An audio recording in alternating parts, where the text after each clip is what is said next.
So ayan mga kadrama-rama, alam ko pong inaabangan nyo po no, yung next na mangyayari po dito sa Abot Kami na Pangarap dahil sobrang nakaka-tense na nga po no, tsaka nakaka-excite na nga din po talaga mga kadrama yung pinapakita ni Director every episode dito sa Abot Kami na Pangarap na kung saan talaga alam naman po natin na nalaman na nga po talaga ni RJ yung katotohanan about talaga dito kay Morgana na siya nga po talaga yung nag-inject ng insulin nga po dito kay Carlos dahil nakita nga po yun sa CCTV dahil na-retrieve na nga po talaga yung CCTV footage na yun dahil alam naman po natin na sinabi ng IT na binayaran ni RJ ay talagang inedit lang po daw yung pinakita sa kanila ng IT dito sa Apex. Kaya nalaman talaga ni RJ at saka pinakita talaga sa kanya yung expert na IT na talagang nakita niya talaga doon si Morgana na pumasok po dito sa loob ng kwarto po ni Carlos. Talaga hanggang ngayon ay malaki pa rin talaga yung question ni RJ kung bakit nagawa yun ni Morgana dito kay Carlos. Magkaano-ano po ba sila? Ano po ba yung kanyang motibo? Bakit ginawa po niya yun kay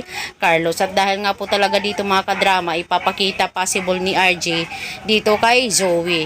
Talagang sasabihin niya na, ayan Zoe, si Tita Morgana mo pala ang gustong pumatay sa Daddy Carlos mo. At sasabihin ni Zoe, ano? Siya ang gumawa? Paano nangyari yun?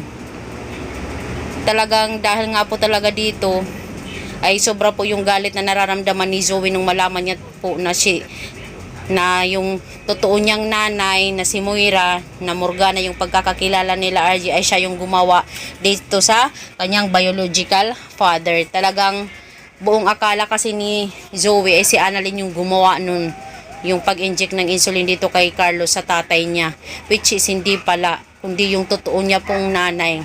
Talagang ko-confront po talaga ni Zoe yung kanyang nanay na si Moira, paano niya yun nagawa, diba? Malaki pa naman yung tiwala ni Zoe na walang gagawin yung mami niya. Syempre i-explain na naman ni Moira yung kanyang side na ganito ganyan, diba? Alam naman po natin na doon talaga sila magaling sa mga excuses tsaka mga palusot talaga. Kaya mga kadrama, alam ko at talagang magugulat talaga dito si Zoe sa sasabihin ni RJ sa kanya at sa lahat ng malalaman niya na buong akala niya yung totoong magulang niya na nanay ay siya pala yung magpapahamak sa kanyang totoong tatay. So mga kadrama, abangan na lang po natin yung next na mangyari po dito sa Abot Kami na Pangarap. Alam ko inaabangan po natin lahat mga kadrama dahil papalapit na nga po yung pagtatapos nito. Kaya wag lang tayong bibitiw. Laban lang, darating din talaga tayo sa point na yun na matatapos din talaga lahat ng ito mga kadrama. So yun lang po mga kadrama, maraming salamat again sa palagi nyong panonood. Huwag nyo pong kalimutan na i-like, i-share, tsaka i-subscribe po mga kadrama yung aking channel para sa susunod ay ma-update ko po kayo mga kadrama. Maraming salamat again sa palagi nyong panonood. Gusto ko pong kayong pasalamatan dahil malaki po yung tulong nyo po sa aking channel mga kadrama.